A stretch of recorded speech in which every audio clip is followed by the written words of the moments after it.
There is time in life where one chooses rejection, and another time where rejection chooses you.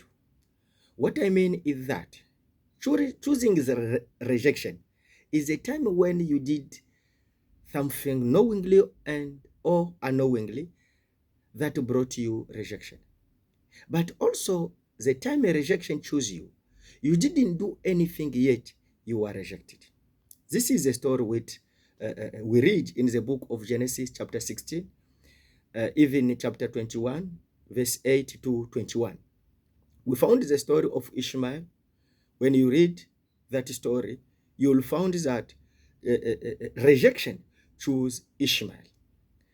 His history is not about conflict between families.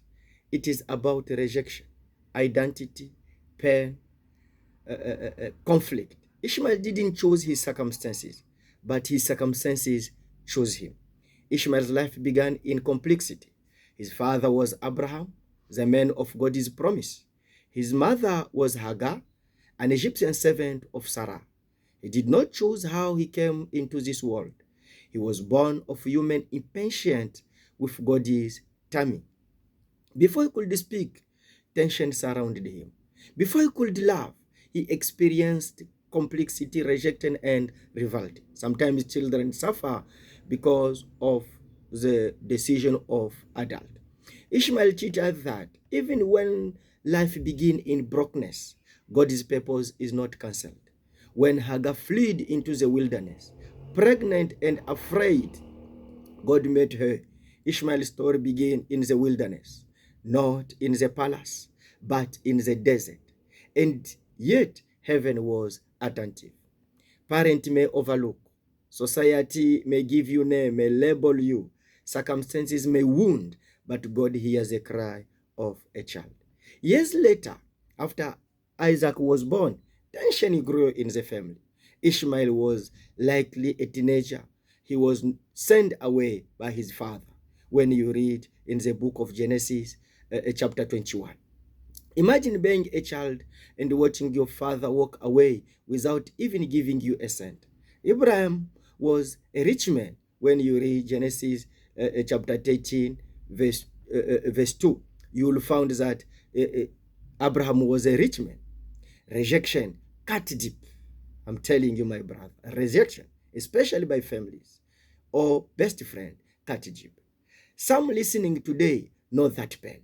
Feeling replaced, forgotten, unwanted in the family. You are replaced. They take your position. You are forgotten. My man, it happened in families. But notice something powerful here. While Abraham sent them away, God followed them in the desert. When you read in the book of Genesis, chapter 21, verse 17, you found that God followed Ishmael in the desert. And I'm telling you that God follow you and God will follow you in your desert. Let me tell you, Ishmael did not die in the desert. He grew, he survived, and he became strong. We read, and God with the Lord. The God was with the boy. When you read in the book of Genesis, chapter 21, verse 20, you found that God was with the boy in the desert. Which desert are you experiencing today?